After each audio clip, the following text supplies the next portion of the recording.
I'm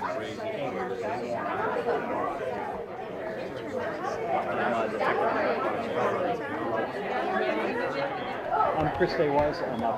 I've been a paramedic for 30-something years, and I'm currently the regional director for New Hampshire for American Medical Response, which is a for-profit ambulance transportation provider. We provide ambulance services for the city of Manchester and Nashua in New Hampshire. We do all their 911 work and work with their fire departments on a first responder basis. And we are part of the Safe Station program in both Nashua and Manchester. I'm from New Hampshire, lived there all my life, grew up there and been doing this pretty much all my life. So I've seen a lot of iterations of drug use and Narcan use, but never anything that I would have even ever dreamed to be this. But this is Chris Hickey, who is the EMS coordinator for the Manchester Fire Department, and a lifelong friend of mine who worked for me and worked with me many, many times. And yesterday was the 1-year anniversary of the Safe Station program that was his brainchild. Congratulations.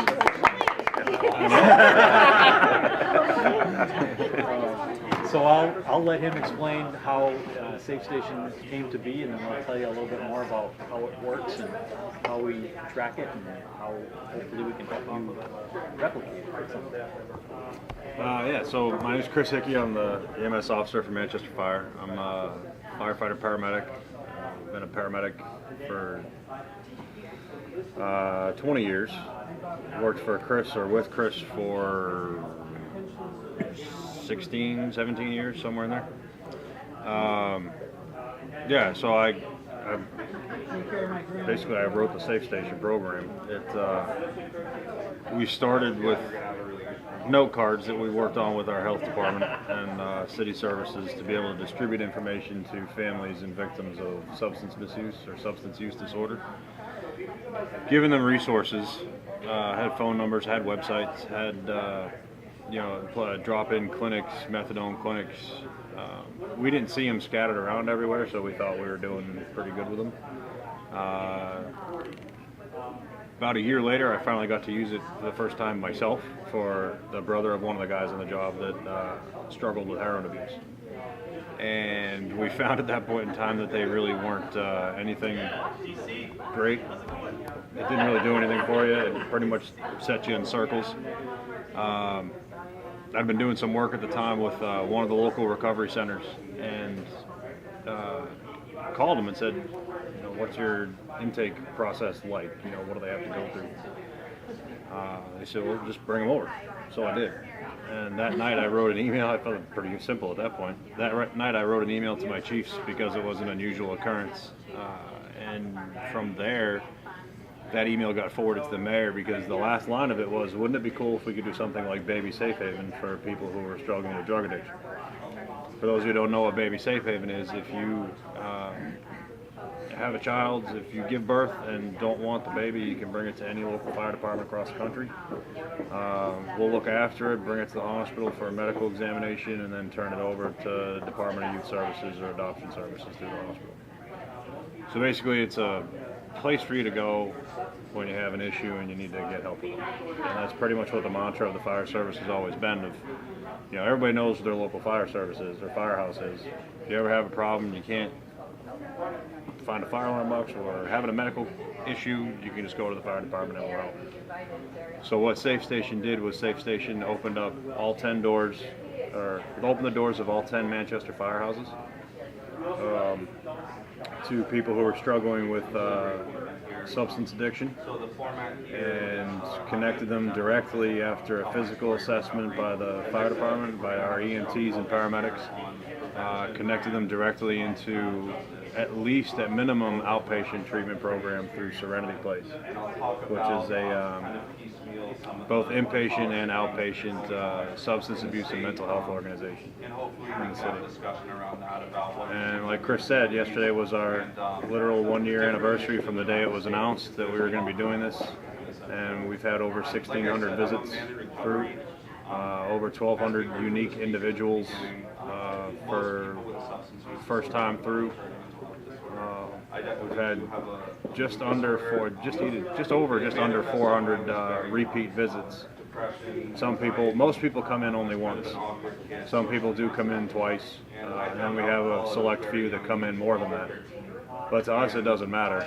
You know, when they're determined they want help, we wanted to give them some place to go, so they come to us. It served a couple of purposes. According to Serenity Place, 60 to 70% of the people that come through the first time remain in programs. A lot of which, a lot of those people remain clean and sober, but obviously, as we know, there's hiccups along the way. And to us, that doesn't matter. It doesn't matter if you come in once or you come in 10 times. We're always going to have our doors open for you. We're always going to give you the help that you need when you want it. And one of the things that we capitalized on, or we saw a need for, was you had all these people who wanted help but had no place to go. And we capitalize on when you want that help. You're not court-ordered into the program. You're not forced into the program. When you determine that you wake up one day and you say, all right, I'm done with this, you can just come to the firehouse. So we've had people from all 10 counties in New Hampshire, 134 different towns, which is over half the state. We've had people from Massachusetts, Maine, Vermont, all over New England, Connecticut, Rhode Island. We've had people from as far as Alabama and Nevada and Oregon, because at the time when we started this, we were the only fire-based program that connected people with recovery. A lot of the things before us have been police-based, and I don't know if there's any police officers here, but that's really the last thing people want when they're struggling with addiction, is to go to the police station. Even our police department was like, you know what, we'll support you 100%, but we want zero to do with it, because they're just not going to come to us. While I was at MIT, the way the process works is when someone comes to our doors 24 hours a day, we're all the guys on the line are all EMTs or advanced EMTs or paramedics. We'll do a complete physical assessment on them, similar to what you get in the doctor's office. So you have vitals taken, you'll have mentation checks, you'll have, if you've got open wounds or abscesses that need additional care from IV drug abuse or whatever, we'll get you to the hospital to get the antibiotics that you need. We have a range of vital signs that we worked on with our medical director. And if you fell within that range, you didn't have to go to the hospital, unless you were under the influence. You didn't have to go to the hospital, and what ends up happening is we'll give a call to Serenity Place, and a caseworker, social worker, or LADAC will come to the station and pick them up. And you're in an outpatient program at that point. If there's the necessity for you to go to the hospital, we have a triplicate form that gets filled out as an intake assessment form. A copy of that form goes with you so that the nursing staff at the hospital know you came through that program, and rather than just discharge you when you're cleared out to the streets, they'll call the recovery service and they'll come and pick you up directly from the hospital. So more or less, when you're in our grasp, when you come through our door, we don't let you go unless you want to. So we've had what started as something that was designed just for heroin and opiates has evolved into mental health issues and alcohol and non-opiate dependence like meth or crack or prescription pills. Everybody comes in and says they use heroin when in reality it's probably not heroin, not anymore. Like I said, it's been replicated. We started it in Manchester, and it was quickly replicated by surrounding towns, catered to what services were available within their city and what their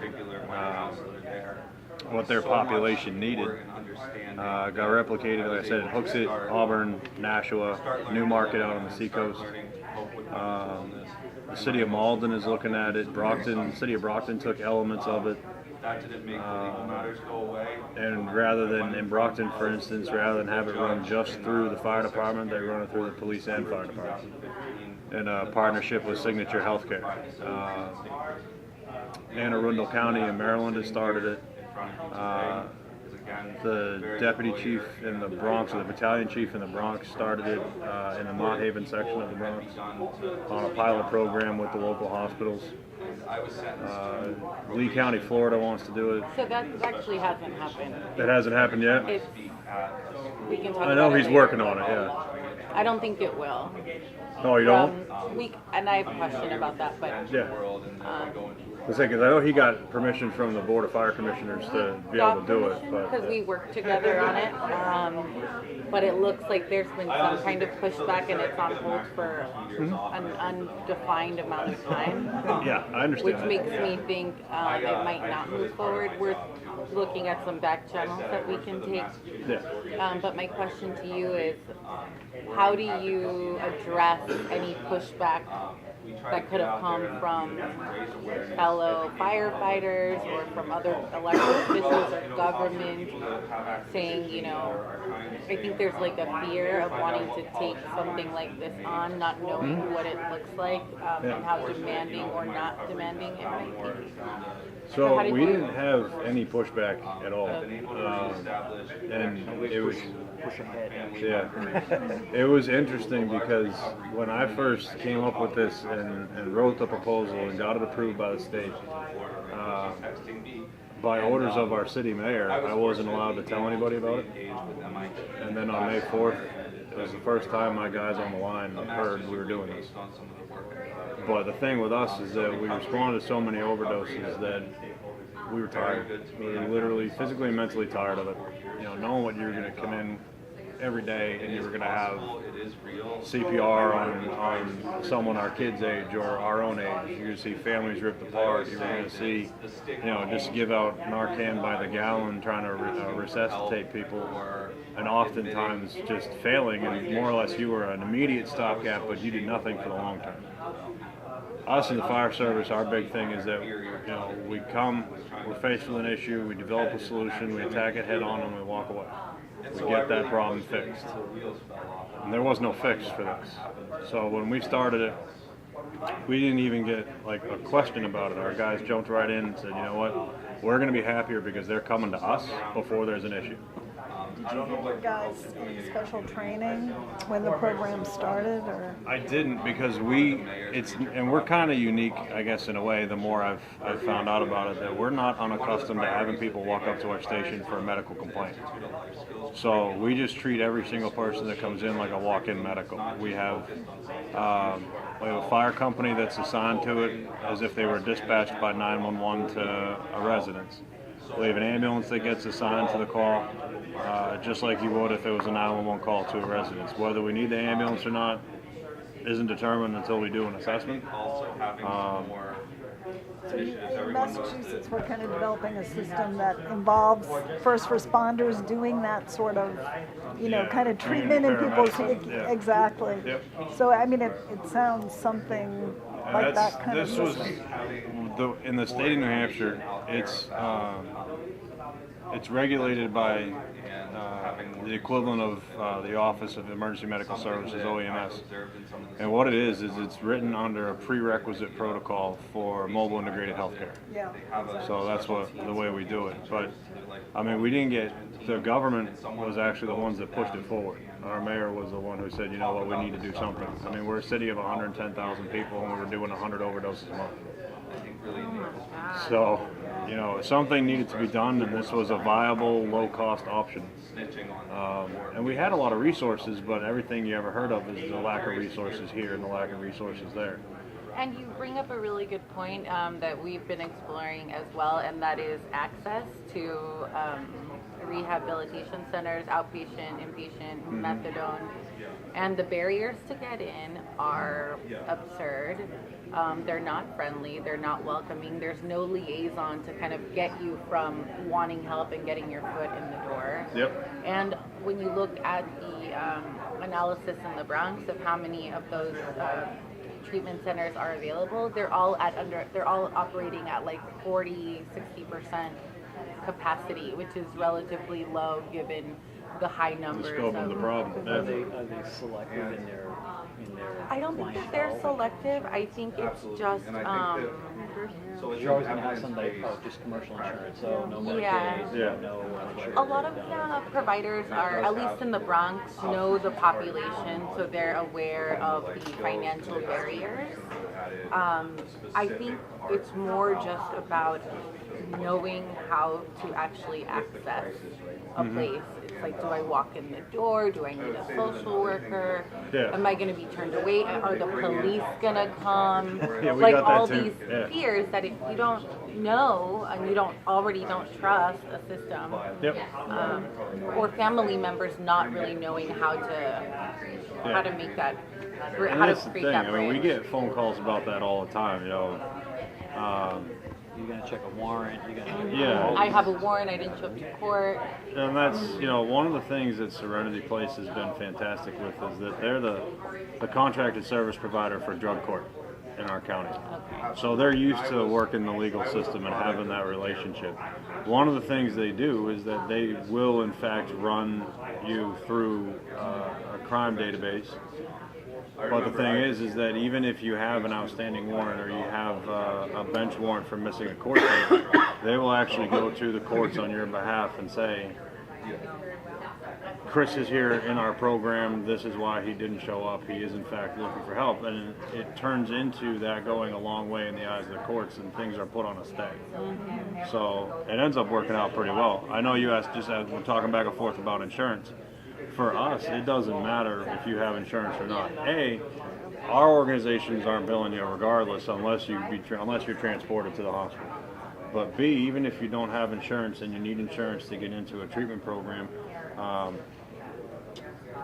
Serenity Place has the connections with Anthem, which is the state Medicaid provider, and they will end up arranging you to have insurance. And if you're looking at, if you're guaranteed to need an inpatient program, they will make sure that they tailor the insurance coverage to be able to suit the needs and reimbursement requests of the program they've got you essentially scoped out for. So they're pretty intense when it comes to that type of stuff. Does Serenity House, have they ever run out of capacity? Because that's a problem that, we all struggle with is finding a place. I work at the local hospital, finding a place that has open beds. But it sounds like they're just willing. I mean, They will work you're with dealing you. in big numbers. I mean, what we have is we have something that's unique, and it was started by a local advocate, and that's we have a respite shelter connected to the Safe Station program. So what ends up happening is if you come in and you're still, especially if you come in on the overnight, like 11 o'clock, 2 o'clock in the morning, something like that, you need a safe place to stay that's drug-free, that has, laundry facilities if you're homeless, to be able to wash your clothes, take a shower, have a hot meal and a cot. We have a facility that's part of the program that has 32 beds and 18 cots in reserve. And if that goes over capacity, then we actually have an agreement worked out with the local homeless shelter where they have a step-down unit for people struggling with drug and alcohol abuse, and as long as you're clean. We have a network. We created that, and that was the thing. So when I wrote this program, it was one of the issues that we had of, well, I need to talk to XYZ. I don't really care what the mayor says because I can't do this by myself, So we brought people to the table, a couple of the officials from different organizations, and said, all right, here's the program I'm looking at starting. What can be provided from your organization? So we had people step up and say, we do X, Y, and Z. We'll be part of this program, and we can do A, B, and C, and we'll be part of this program. So the resources were out there, but everybody was operating in their own silos.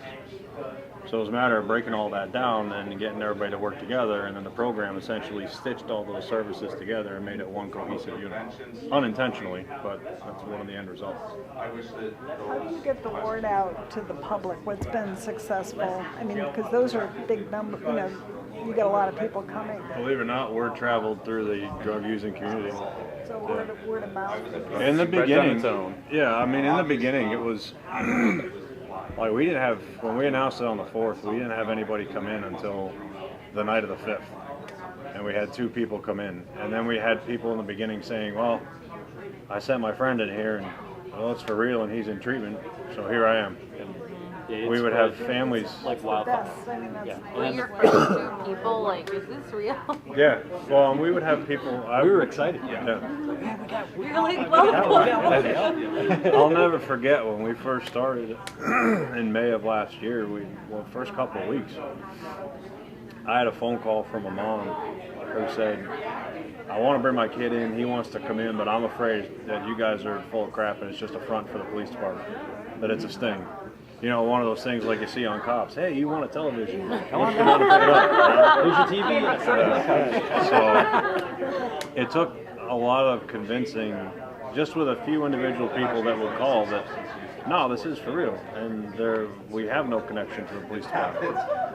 And the only connection the PD has to this program, aside from backing it and recommending to people we interact with through the community policing side of it, recommending they come in if they're struggling, is that if someone comes in and has a quantity of drugs that's obviously more than for personal consumption, or any drug at all that they give to us, or if they have a weapon, we'll lock it into a lockbox, we'll call the police department. By the time the police department have an officer available to come over to the station, that person that came in and dropped that stuff off is already gone. They're already, Serenity Place has already come in together. So there's really no face-to-face interaction. More than happy to go to the police department when you're done and get it. We haven't had anybody go and get it. They usually just leave it here. But it's been like, pipes, crack pipes, knives. We've had a small amount of drug, but we just dispose of it in a sharps container. Like we'll just open the sharps container and be like, just put whatever you don't want in here. We haven't had any firearms or hand grenades or anything like that come through yet. So. Are you guys implementing recovery coaches up there? What did you ask? Implementing recovery coaches when they come in. Somebody wants to pay to play. Yeah, so we did in the beginning. We had partnered with Hope for New Hampshire Recovery and used recovery coaches. But what we found, and through their own admission, is that the level of training the recovery coaches get isn't something that's up to par.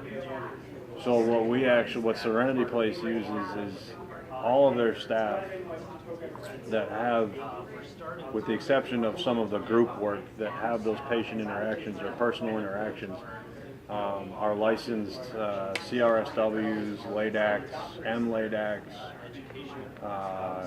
use whatever other anagram you want to use, whatever. But they're all credentialed and licensed people. But they'll have peers run like the group meetings and stuff. But the only people that come out to retrieve anybody is always going to be a caseworker or social worker. And it's going to be the one that essentially is assigned to you, so you have that immediate interaction. So someone comes off the street. How long does that process actually take? You actually assess them and get them into it? From the time they come in, to, from the time they walk in Manchester, from the time they walk through our doors, and it just as an overall average, from the time they walk through the doors until the time they shake the hand of the social workers, about 14 minutes. 14 minutes. Wow. We do 24 hours a day. We actually do a little better in Nashua. It's 11 minutes, 16 seconds. That's amazing. That's amazing. So one of the advantages Around the corner? so here's For him, they Here are. you For go. us, Yeah. the recovery guys actually try to beat the ambulance because we don't go with lights and sirens, but they try to beat the ambulance to the fire station so they can be there, ready to go when we get there. What does that response look like? You call them and you... I'm sorry if I missed this. Like, how do they know? so What is that step? You alert them ahead of time. Process where everybody gets notified at the same time that So they're on somebody's the- come in. So you get a page that tells me. yeah, we'll get a So text. multiple people get the text. Yeah, that's awesome. It says. They found our carfentanil guy. Oh, did they found him? Yeah, he never left the city. Really? He's in Manchester. He never left the city. Gee, shocker. He's just on his way back to Mars. He was at the governor's mansion. What kind of medical assistance therapy does Serenity use? Do you know? Are they using So they use Suboxone, they use methadone, and they use Vivitrol, and the naltrexone pill. So that's the thing. Like, so they have Serenity. It goes back to your capacity question. Serenity, actually, it tied into your question too about how close they are. So if you've ever been to Manchester, our central fire station was connected to the police station, literally. Well, the police built a new police station. They abandoned their old police station, so it was an empty building. Serenity Place had an inpatient center across the street. They moved their administrative offices, expanded their inpatient, moved their administrative offices over to the second floor of the police station, the old police station. So now we literally share a parking lot. You can't stay inside the building and go from one to the other, but we are physically connected by a bridge. So you can actually go from station to Serenity Place just through the back parking lot. So this alert that you're getting is part of your paramedic. Yeah, so when we have, so in our computer-aided dispatch, or our CAD system, when a call is put in that someone has come in, we actually assigned a code to it on the dispatch side, an unused dispatch code. When that code is then entered and sent out, I get a text. I'll show you. I got one when we were here earlier. I get a text saying, here. That's what I get. It means that someone has come into this station, what time they came in, and someone is ready to be evaluated or picked up. So every time somebody comes in, yep, we just use a 99 alpha 1. So what ends up happening is that in Manchester, I said each community that runs this runs it a little bit differently. And that's the beauty of it, is that you can take this concept and tailor it out to each community's needs. The way we run in Manchester is that when somebody comes in, we'll do the assessment, then we'll call back upstairs to fire alarm, to dispatch, and say, can you contact Serenity Place? And they want, because Serenity wants the patient's name and date of birth. So we have to have some interaction before we pass that information along. And Serenity House has someone who's like on call or Yeah, just they have people that are waiting? dedicated just to the program. So now, did that not require like an open bidding process? Yeah, right. And what was the timeline from the email that you sent to the hearing yesterday from the development department? 3 weeks. Get out of here! Get out of here! I had the program written and approved by the state in 2 weeks. Get out of here! I was on put out a deadline. I didn't have much Steve, choice. we gotta go to New Hampshire. You really didn't have a choice. I'm just thinking Leave of your like the drugs at home, logistics in Lawrence. How is this possible? Oh, she missed it. We really didn't have a choice because the mayor looked at, if you've ever met our mayor, it's not like our governor. I was gonna say, I've seen the governor. He looked at Chris and said, you have 3 weeks to do this. And if you don't do what he says in the period of time to do it, then you are going to be looking for work elsewhere pretty much. So But that's, sometimes that's what you need. Yeah, You need to just do it. champion. yeah. Well, and that's the thing. Like one of the things that somebody in one of the earlier groups brought out was is that one of the beauties of this program is that I'm not a budget guy. I'm not a numbers guy. I'm a firefighter.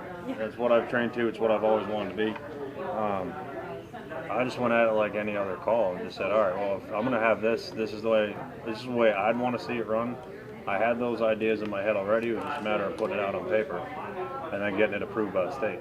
And we've changed stuff along the way. Yeah. Like we said, if this, we have a serious problem. We're going to try this. If it doesn't work, we're going to change something. Or we're going to keep doing something. Yeah. Because we have to stop doing 100 overdoses a month.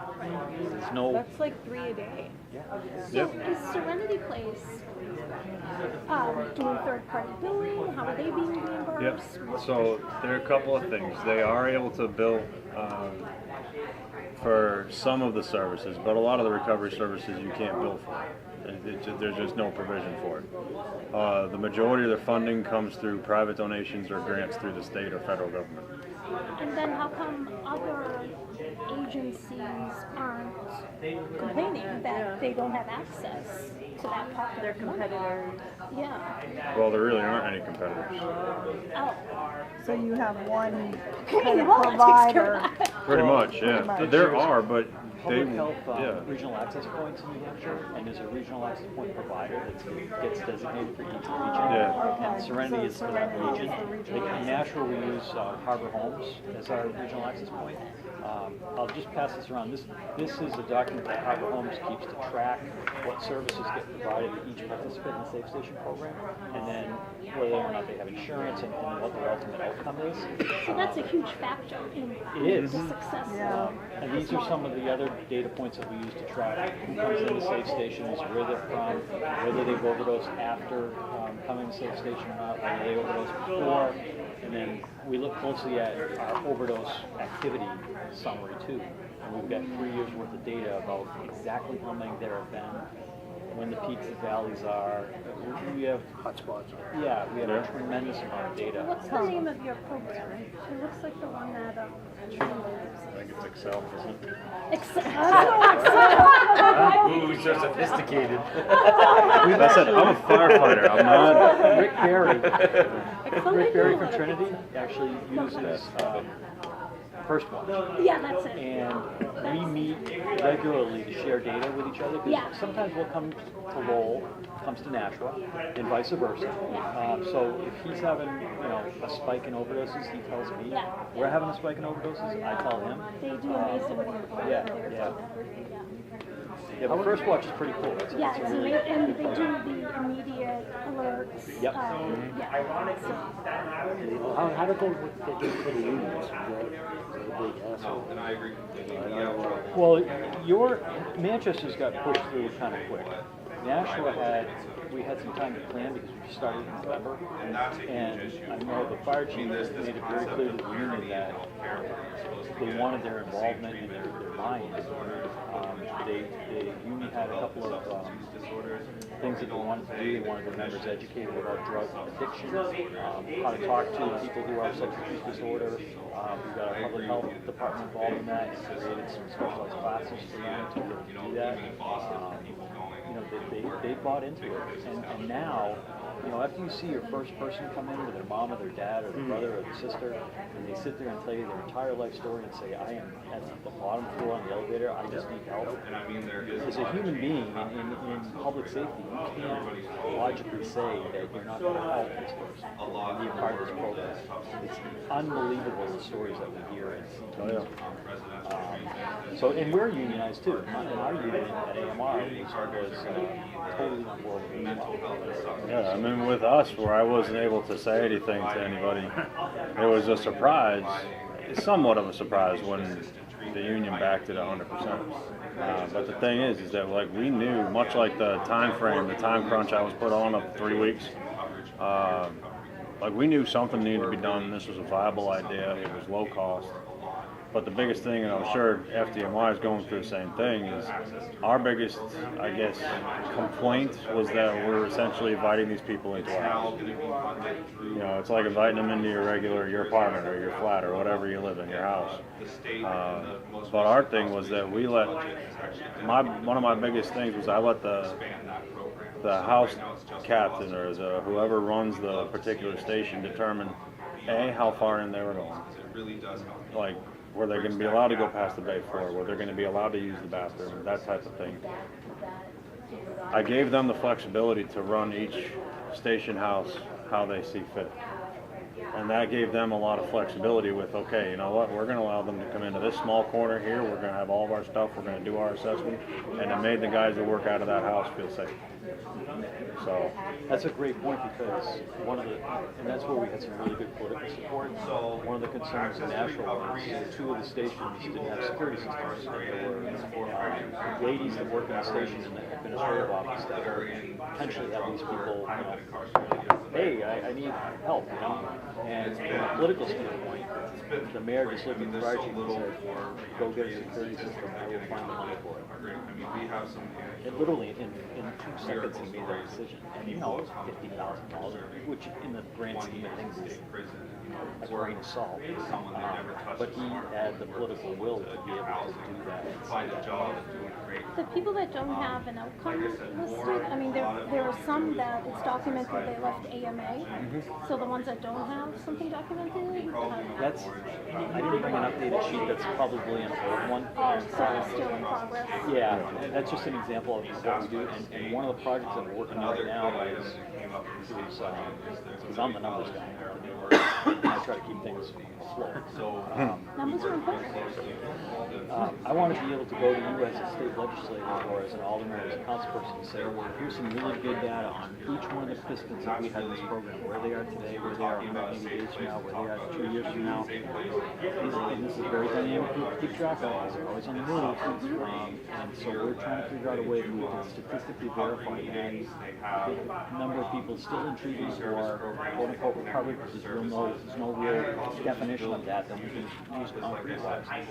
But at least to show you that a certain measure of people people are still in recovery, still productive. Maybe they have a job. Maybe they got reunited with their family. They're out of jail. Those kinds of things. That's what we're working on now. Heads up. He's my muscle, so. Oh, okay, 5 minutes. I have another question for you as paramedics. Something we struggle with in Lawrence is needles and picking up needles, and we're instructed to call the fire department and police department. Obviously, it's a burden on them as well. I recently moved to Nashua, and it's a problem in Nashua, across the street from my house. Where do you live? I live on the corner of 12th and Will, across from the walking trail. Yep, And right next door to Gordon. we just found 11 of them there. Who do we call in Nashua? You can call the fire department, you can call AMR, you can call the mayor's office, and we'll come pick them up. Okay, and how do you guys have a protocol in Nashua? Like, so we tell people, Actually, you can call public health. do you struggle with that in the community? Do you feel like people know what to do? It feels like we tell everybody in Lawrence all the time, you call the police, you call the fire, but still In feels like a Nashua, struggle. I have to say that we really don't. In Manchester, more so, we do regular needle sweeps in the parks, like because our ambulances don't sit in the station; they are out on the street almost all the time. They'll sit at a park as their post location, and they'll just get out and walk around and pick stuff up. Yeah. Like I go to all the baseball fields and playgrounds and The stuff. fire chief on his lunch hour goes and picks stuff up. Yeah. I mean, our thing, so what we have in Manchester is advertised in all the public buildings, like your library, city hall, schools. It's also advertised on the city's website to say, hey, if you find a needle, A, don't touch it. B, if it's Monday through Friday, 8 a.m. to 5 p.m., call the health department. They have a team that comes out to pick it up. Evening and weekends, call the fire department, and either myself or one of the engine companies will go get it, or if AMR has an ambulance available, they'll go pick it up. And things we pick up thousands of needles. Last year, Call me, I'll send some to yeah, last year I want to say we picked up, it wasn't as bad last year. 2 years ago we picked up over 1,200 needles. Last year I think we picked up 670. And a lot of it is, a lot of the stuff went undocumented. Like if I'm out just by myself, those are just the logged calls. So that's what we have, and even the Public Works will call us. Because when they clean out their street sweepers, they have 100 needles sitting in there. You have to document all that so that you can support anything, like if you We do. We have a legislative. needle log. Yeah. Yeah. I mean, even the ones that are not documented, you can start Yep. documenting. We pick up plenty where we don't have to.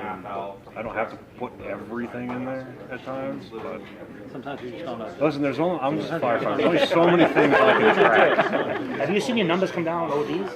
Yeah. So since we started the Safe Station program, like I said, yesterday was the 1 year anniversary of it. With the exception of, what blew us out of the water was the last 6 weeks we've been dealing with carfentanil on the street. So the number doesn't appear to be as great as the possibilities could have been, but we still saw a 6% reduction in regular street overdoses. We saw a 32% reduction in fatalities compared to the previous year. Just compared to, full year data. Yeah, compared to the previous What's year. the resuscitation rate with carfentanil? Is there like no coming back from that? Well, yeah, there is. Time is your enemy, obviously. But what we recently did is we increased what we call our car level of Narcan that we carry with us. Because we're seeing people that need 10 milligrams of Narcan per week. How many of the 5 doses. And are you just doing nasal or are you injecting? We try to just do nasal whenever possible, but we will inject if we have to. The other thing we've done is we have first responder Narcan only kits, so that if there's Especially when you consider it. dust gets blown around or one of us touches it and we go down, we have a stockpile set aside just for us. Just for us. On every piece of apparatus and more on every ambulance. Oh, right, because if you touch the person, you can also go down. No, not even the person. Perfect example is my fire chief. He and I went to a fatal overdose the other day. This guy had purchased what is going to end up believing to be carfentanil, laced fentanyl, and had 2 lines out on the table to use, and he got halfway through one line and dropped over dead. So now we have the added risk. It's not just the fact that there's drugs in the apartment, but it's that you've got loose powder sitting out there. If we were to bump the table and it goes onto our skin, if you were to sneeze on the table and it blows up in someone's And face, everyone falls. we're gonna drop like that. It'll get absorbed through our skin. So This is like standard care procedure now. yeah, I carry it everywhere with me. Yeah. So how do you make the determination? You said you try to always use the intranasal, but at what point do you decide to go into If we've got 2 to 3 doses of intranasal in, and it's not working, or if they have a usable vasculature, we'll start an IV. I mean, because someone may end up relapsing anyway, regardless. But if we're able to then get that IV, from that point on, we'll use IV. So it's not just a judgment call, there's a protocol around. There is no medical protocol for it. You can use up to 10 milligrams. For paramedics, you can use in the field pre-hospitally up to 10 milligrams before you have to call medical control. That doesn't matter how you give it. So we'll give 2 intranasal, wait a few minutes while we're bagging them, give another 2. Still not getting that response. We're working on getting that IV. Like I said, sometimes we give 6, 8, 10 milligrams. When we started to hit mid-March of consistently giving 6+ milligrams per person, we knew there was something different on the street, and it wasn't coming from Lawrence. Well, the thing is, right? So, Nobody like he believed said, us. I know. That's the thing. Stuff that's coming along the pike. Springfield sees something. Worcester sees something. You see something in Lawrence. New Britain, Connecticut sees something. Like our pipeline comes across the pike, hits 495 and splits. And it goes down the South Shore in the southern states, and it goes up to the North Shore and up to us. So we end up, if you guys are seeing something, I know within 24, 48 hours, I'm going to end up seeing something. Well, we haven't seen this. You won't. You won't. Thank you. It comes in. My wife is going to love these. Exactly. You'll make such a good impression. Honey, I got you some today. flowers. I Exactly. got on the way home. Exactly. You just have to get that sticker off. But Okay. we haven't seen the influx of You won't. methamphetamine, and we haven't. You won't, because the cartels want nothing to do with carfentanil because it kills people. And it comes in through the mail from China. Yeah, I know. And So ours- you think there's somebody local? We that have a is ordering it? protected drug Okay. area. We won't see an influx of methamphetamines like other, because of cartel and gang activity. It's really a weird phenomenon. It's a protected. You're in a bubble. Yeah. It's a protected. So with us, like this kid, they just caught now. They found he was rumored to have been connected to the first 3 fatalities we saw that had been proven through the state lab with carfentanil in March. He was connected to dealing to those 3 people. Last Thursday, we served a search warrant with the DEA clandestine lab team on his apartment. He'd been tipped off and he left, but there was carfentanil residue that tested positive in his apartment. So there's a nationwide manhunt for him. How's he alive? How has he not? He is, this kid, from what I've been able to gather, he is a hardcore drug dealer. Like, he knows what to do. He's not your usual street guy. It's incredible. If they just channeled that Did you into say that something they good, caught him? They caught him. They just did, yeah. So, previous to carfentanil, have overdoses stemmed or gone down? Not, or why would you perceive they've gone down, or have they gone down in Manchester? Tremendously. And Nashville? Yeah. Do you think it's due to the introduction of Narcan, or is it due to the tolerance to fentanyl? It's 2 things. It's the biggest thing that we hear from people on the streets is that it's safe station because we've opened up doors and given them a place to go, so that when they make that choice on their own, they're likely to come in. I mean, you're coming into a strange station talking to a bunch of dudes my size. Chances are you're probably ready. Right. You know, you're not being forced. Because, like Lawrence, so for instance, I get on Narcan, statewide Narcan phone calls all the time. Lawrence, which deals all with fentanyl, does not have the same overdose rates as people who have heroin problems that get waves of fentanyl. Because our tolerance now is to fentanyl and not, so they don't overdose on fentanyl anymore. Right. Like, you know what I mean? So I was curious as to Our numbers like were going seeing that most of it comes through Lawrence up to your area. I was wondering if your tolerance is to fentanyl are, and I mean, But and this that's- screws up the whole system. That's where you see it on here. Okay, Our average I'm sorry, I'm milligram Yeah, yeah, trying yeah. per to- patient. See how it just keeps going up? Yeah, yeah. That's telling us it's more Because fentanyl. I mean, that's There's some baklava.